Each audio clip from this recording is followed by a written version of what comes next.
What is good, guys? It's Rey-Jay back with another video, and in this one I want to break down what's happening with NIO, Tesla, SPY, Nvda, the QQQ, and a couple of other tickers. I want to break down what's happening with the economic calendars. We had CPI come out today, not to mention more data coming out for tomorrow, and also what's happening with the overall markets. We have new developments coming. But before I begin the doubles information, before I talk about NIO, Tesla, SPY, and all these different tickers, let me just mention a couple of things.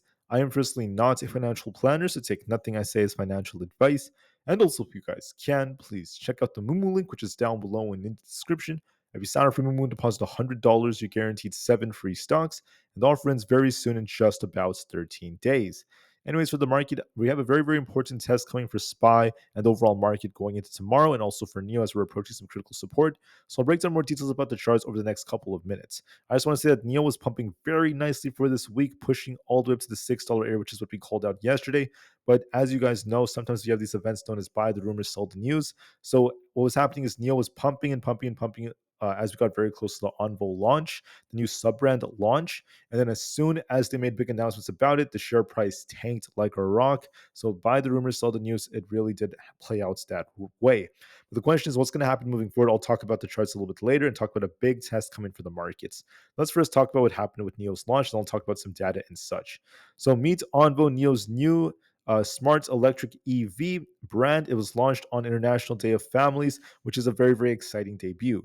Envo derived from En Voyage, which translates to path to happiness in Chinese, symbolizing the path of every happiness on every path that they travel with their families. That's very, very important. Envo's first product, the L60, is a mid-sized family SUV promising premium quality, exceptional safety, and very, very awesome innovations. You guys can see it right over here. There are actually a lot of pictures that were taken with William Lee Bin, the CEO of NIO, once again posing in front of the new vehicle, and this is very, very awesome. But there are more specs that are very cool, which are worth noting about this. So why is this so good? What's the big deal about Envo? And here is the reason. Envo is coming out. It was just launched, and this is going to be once again undercutting the Model Y of Tesla. Let me just note that I do not want to hate on Tesla in any way, shape, or form. I think Tesla is an absolutely incredible company that have so much innovation. They are actually still ahead of the curve and such. But this gives NIO a bigger edge, which is going to help them catch up because NIO's new branded SUV is actually cutting the Model Y by $4,000. That is very, very important because there are a lot of price wars in China, and they're aiming to be the new standard for the family car over there. There's a lot of fierce competition in China, so this is going to give them a bigger advantage. And pre-sale is going to start as soon as today. So that's actually very, very awesome. William Lieben said that Envo is going to be selling its cars overseas at some point. He didn't specify when, but he is saying that and implying that Europe is coming very soon. On top of that, we have about new changes right over here. So they're focusing on premium segments of cars priced at around $41,500, excuse me, or higher. And that's what's been happening, at least moving forward. But with Envo coming out, with Envo, we have something very new. The Envo L60 starts at $30,000. The Model Y starts at $34,000 over there. So once again, Envo is more affordable over there.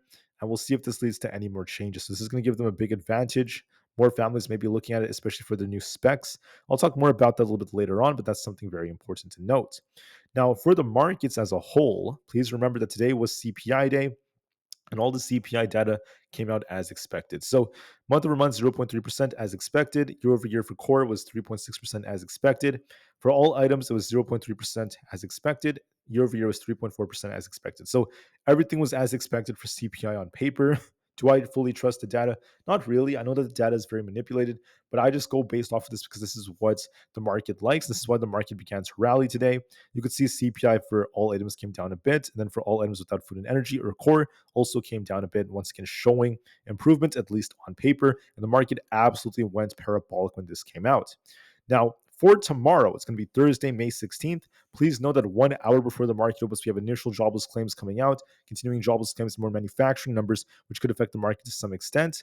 And then after that, right before the market opens, we have manufacturing production, month over month and year over year coming out.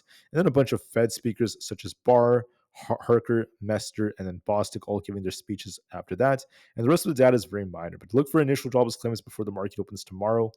For earnings that just came out, we just had Cisco and a few others announce their earnings. For tomorrow, we have Walmart. Looking at Cisco, they did better than expected. That's part of why the share price is actually up in the after hours. Even as revenue suffers the steepest drop, That's actually very, very important. That's why the share price is still decent right now. EPS was 88 cents adjusted versus 82 cents expected. Revenue is $12.7 billion, once again above expectations, despite the fact that the revenue has declined quite a bit. And overall, when it comes to their guidance, it wasn't too bad overall. It was actually within expectations, so not too bad in my personal opinion. So full year guidance was decent. Share price is actually up right now, so we'll see what happens moving forward.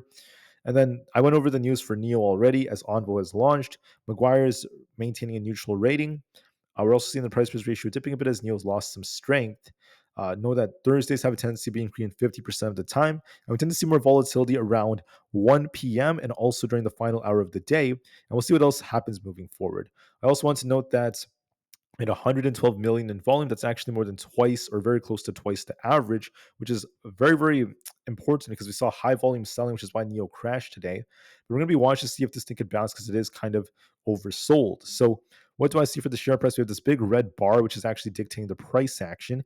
We have support currently at 5.24. We have to try to hold this support. If we lose the support from today, we're going to be dipping all the way down to $5. If we hold this, we're going to try to rebound. I'm a bit concerned since we have this gap over here. So it is possible we actually dip a little bit more towards 5.09, then we get a bounce after that. So I think NIO will bounce, but we might actually dip a little bit more. It's very important we try to hold the support zone. So we could drop a little bit more, then we might see a bounce after that is most likely possibility. But tomorrow is going to be a very important day because when you look at the VIX, I'm going to show you guys something very crazy that's been going on. I have my VIX chart right here. The VIX is at the 12.4 area.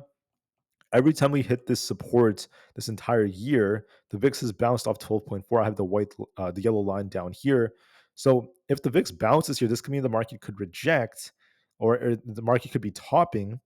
If the VIX doesn't reject, if it starts losing this support, that's going to be the first time this whole year we lost the 12.4 area. If that happens, that's going to be a sign that this is once again building more and more strength. So we'll be watching. Excuse me. We'll be watching to see if that ends up happening. What this means is for SPY, we're at some critical resistance right now. We're approaching 530. This is going to be very, very tough. If we break 530, we're going to keep flying all the way up to about 532, in my opinion, and eventually 535. There's going to be a lot more upside potential. If we reject off 530, we're going to be dipping back down to 528 or below. We'll have to wait and see. We have a very important test because the VIX is at some key support and we're at some key resistance on SPY. So we will see. The chart looks bullish right now. We got some good volume, good buyers stepping in, but we will see if we get a bounce or not, if we break this resistance or not. I'll be very patient nonetheless.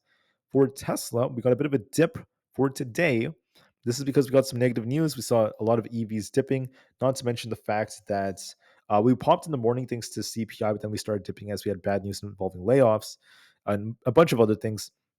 Tesla's in balance all the way down to 172. So if we lose 174, we could be testing 172. But Tesla has to try to bounce off here to kind of like maintain the uptrend. If we reject and lose 172, we're going to be dipping down to 170 or lower. And then we could be coming back down to much lower levels. And the nice bounce attempt would end up failing at 182, coming just short of 185. So if we lose 172, we're bearish. If we bounce off this, we could try to rebound to 175. So watch for a test of 172 tomorrow. We might dip a little bit on Tesla, and we'll see if we get a bounce or not. For Nvda, we're looking a lot more bullish. We've broken past 930 and then 950. So our next target's all the way up here. Basically, let me actually hide these. If we keep going, we could easily go up to about 960. If that breaks, we have 968 coming. So the chart's looking more bullish in my personal opinion. For the QQQ, we're also looking very bullish right now. There's no sign of this breaking down. If it breaks 453, look for 455. If you reject right here, we're going to be retracing to 450. Overall, there's no sign of rejection. We're actually pushing in a little bit more in the after hours. So we will see if we break 453 or not. But just know that the chart is looking a bit more bullish. For Aapl, we're also holding it very well. We have 190 as resistance. If we reject here, watch for 188. If it breaks this, we're pushing all the way up to about 192. We're going to be watching to see if Aapl breaks or not. We have some tough resistance to be fighting for. That's going to be key for the way we end up moving. And just be careful because Aapl did kind of struggle to break past 190. So there is a possible rejection that could be coming, but I'll just wait and see how things go. For people interested in AMC and GameStop, they're still looking very bearish. AMC's at 5. If we lose 5, we're going to be dipping down to about 4.32. So it looks more bearish for now. And then GME is barely holding 34. If we lose that, we're going to be dipping all the way down towards 26. So there is a risk of that dipping as well. So we'll just have to see how things go. So tomorrow's going to be a big day, guys. We have a critical test coming on SPY. The VIX is approaching critical support, which means it might end up bouncing, and SPY could reject here, but we'll just have to wait and see for confirmation.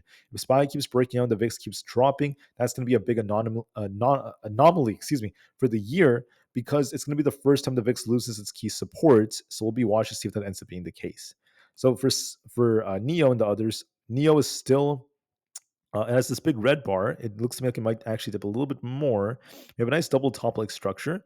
So it might come down to fill this gap. We could be looking at like 5.09, but it has to bounce off here and try to make its way back up to 5.5 if that ends up being the case. So look for a little bit more downside, then a bounce, and we'll see how things go from there. With that being said, I just want to say I really appreciate every single one of you for listening. Please have an absolutely incredible rest of the day. Enjoy the evening. I'll see you guys very soon on the next one. Thank you and peace out.